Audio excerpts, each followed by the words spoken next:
Empezamos con el tema de litiasis vesicular. Cuando hablamos de litiasis vesicular, básicamente nos estamos refiriendo a la presencia de cálculos en la vesícula.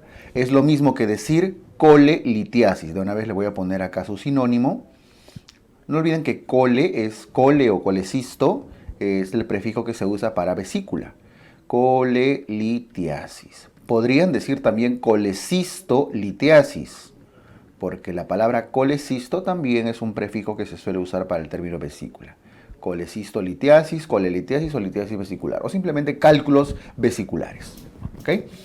El término cálculos vesiculares se refiere a los cálculos que aparecen tanto en la vesícula y bueno, vamos a trabajar en esta parte también los que aparecen en la vía biliar. Para eso deben recordar lo siguiente: los cálculos que predominan en la vesícula, que se originan en la vesícula, son a predominio de colesterol. No son puros, no son de puro colesterol, pero predomina el colesterol. En la vía biliar, estos cálculos secundarios pueden pasar de la vesícula, estos cálculos de la vesícula pueden pasar a la vía biliar y en ese caso se denominan cálculos secundarios. La palabra secundarios significa que viene de otro lado, ¿no es cierto? Se origina por algo, secundario a algo. En este caso es secundario a litiasis vesicular, ¿ok? Entonces, hay cálculos en la vesícula y cálculos en la vía biliar. Cuando son los mismos de la vesícula que han pasado al colédoco, en este caso son secundarios, que también son de colesterol. Y hay otros cálculos que se forman también en la vía biliar principal, pero no vienen de otro lado, se originan ahí. Esos son de pigmentos marrones, sobre todo cuando hay predominio de bilirrubinato de calcio, ¿ok? Muy bien, enfoquémonos ahorita sobre todo en los cálculos que se forman en la vesícula y ya hemos dicho que predominan aquellos en los cuales hay colesterol principalmente. Los componentes de la bilis que pueden llegar a formar cálculos que se precipitan son el colesterol, las sales biliares y la lecitina. Normalmente la bilis que se acumula en la vesícula tiene un equilibrio de esos tres componentes, de estas tres sustancias: colesterol, lecitina, sales biliares. Cuando alguno de ellos predomina, empiezan a precipitarse respecto a los otros. Por ejemplo, si empieza a haber aumento de colesterol, se precipita por encima de las sales biliares y la lecitina, formando sobre todo cálculos a base de colesterol, que es justamente el principal componente de estos cálculos. Pero por favor, recuerden en todo caso esos tres datos. Los tres componentes de la bilis que dan lugar después a cálculos al precipitarse son colesterol, sales biliares y lecitina. ¿Ok? Ahora, ¿en qué personas hay alto riesgo de precipitarse? Para empezar, que la precipitación del colesterol para formar cálculos biliares está dada por las dislipidemias en general. La elevación del colesterol, de los triglicéridos en general está asociado a la precipitación de este colesterol. La obesidad.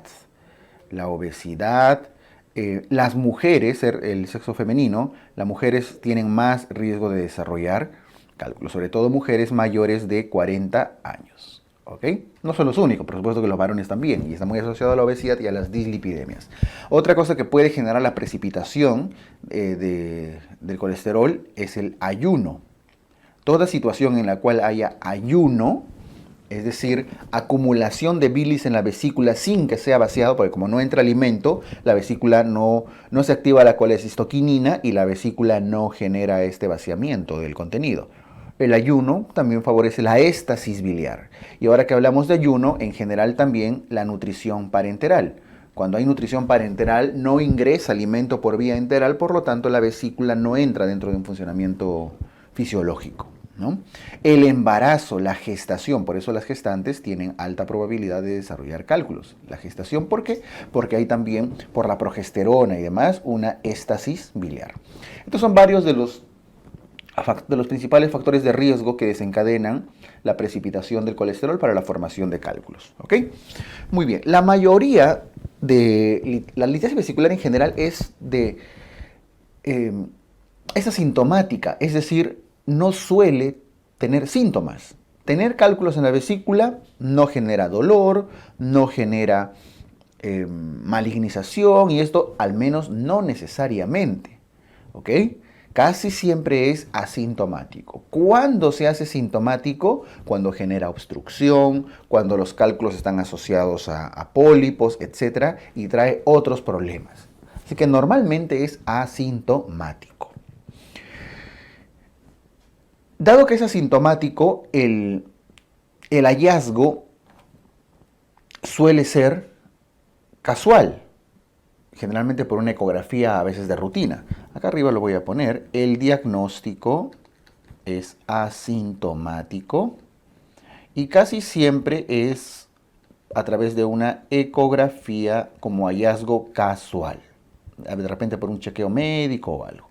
Si es que ya la persona tiene síntomas como cólicos, inflamación y demás, ya evidentemente ya no va a ser un hallazgo casual, ¿no es cierto? Ahí hay una clínica que está sugiriendo que hay alguna patología a este nivel. ¿Ok? ¿Cuál es el tratamiento de la litiasis vesicular? ¿Qué hacemos cuando encontramos cálculos en la vesícula? Muy bien. La mayoría de casos se trata con observación, es decir, no se hace nada. Siempre y cuando el paciente sea asintomático. Acá lo voy a poner, asintomático. Es decir, no tiene síntomas, no tiene dolor, nunca ha tenido colecistitis, pancreatitis, colangitis, etc. Listo, observación. ¿Y en qué consiste la observación? Dieta y estilos de vida, es decir, medidas higiénicas.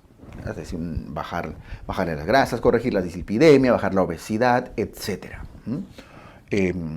Una dieta, una alimentación que permita un constante funcionamiento de la vesícula. Es decir, la mayoría de veces suele ser únicamente con observación estos cálculos suelen remitir. ¿Ok? O en todo caso no se complican.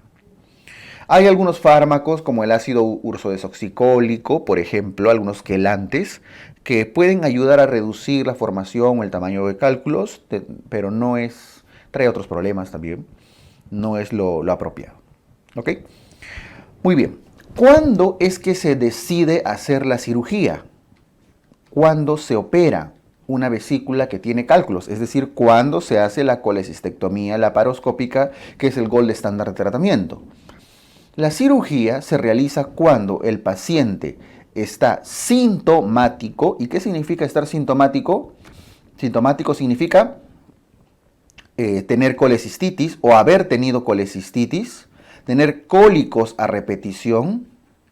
Cólicos a repetición, una cosa son los cólicos y otra cosa es la colecistitis, ahora lo vamos a ver. Haber tenido colangitis, haber tenido pancreatitis, etc. Alguna complicación anterior, reciente o actual por los cálculos. Solo en ese caso se puede considerar la posibilidad de extirpar la vesícula, hacer una ectomía, de una colecistectomía. ¿Y cuándo también? Cuando hay riesgo incrementado de cáncer. Y ese riesgo incrementado de cáncer, ¿cuándo ocurre? Cuando hay antecedentes personales o familiares. Alto riesgo de cáncer, hay que sacarlo. Cuando se trata de cálculos grandes, mayores a 3 centímetros, mayor o igual a 3 centímetros. Cuando además están asociados a pólipos y no cualquier tamaño de pólipos, pólipos mayores o iguales a 1 centímetro. Es decir, en conclusión, cuando sacamos la vesícula.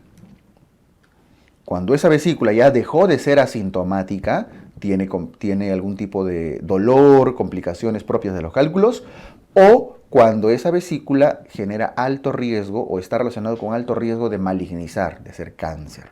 Antecedentes, tamaño de cálculo y asociación con pólipos. Solo en esos casos se indica cirugía. Y hay una última razón, ¿ah? Y les voy a decir cómo. Ustedes van, de pronto les recibe su abuelita y le dice: mi hijo, mi hija, tú que estudias medicina, me han encontrado unos cálculos hace poco en un chequeo, en la parroquia hicieron una campaña de ecografía y me encontraron, dicen que tengo piedras, ¿cierto? Ok. Y dicen que me tienen que operar, es más, ya me han programado, ya, mañana me operan. Abuelita, ¿pero tú alguna vez has tenido dolor? No, yo ni siquiera sabía que tenían cálculos, me acabo de enterar qué es eso. ¿Alguna vez te has puesto amarilla? ¿Alguna vez te ha dolido mucho acá? ¿Te han indicado algún antiespasmódico o algo? No, nunca. Abuelita, ¿alguien ha tenido cáncer en tus papás? ¿Sabes de qué han fallecido? No. ¿Los cálculos de qué tamaño son? Son chiquitos, te dice que tienen 1 centímetro. ¿Hay pólipos? No. Ustedes piensan, pero no hay razón para operarse entonces, ¿no? Abuelita, tú no te debes operar. Y la abuelita les dice, no, mija, pero quiero sentir la experiencia de entrar a una sala de operaciones. Ah, ok. Esa es la tercera razón. El deseo del paciente. ¿Ok? ¿Por qué? Por el riesgo de que pueda desarrollar en algún momento alguna malignización o dolor, pues, ¿no? El deseo. Pero ojo, si aquí hay que valorar también las comorbilidades, el riesgo anestesiológico. Ay, abuelita, ¿cómo te vas a operar? Acabas de infartarte la semana pasada, ¿no? Y estás tomando anticoagulantes y demás. Ah, ya tienes razón. Entonces se valora, ¿no? Índice de comorbilidad de Charson, riesgo anestesiológico y demás. ¿Cuál es mi conclusión para todo esto que les estoy contando? Los cálculos de la vesícula son asintomáticos, se operan si hay complicaciones, si hay sintomatología, se operan si hay riesgo de cáncer y se operan si el paciente tiene el deseo en tanto el riesgo sea menor, ¿no es cierto? Y eso se trabaja con riesgo anestesiológico, ASA y el índice de comorbilidad de Charlson, que lo vamos a trabajar en otros capítulos. Muy bien, esto con la litiasis vesicular.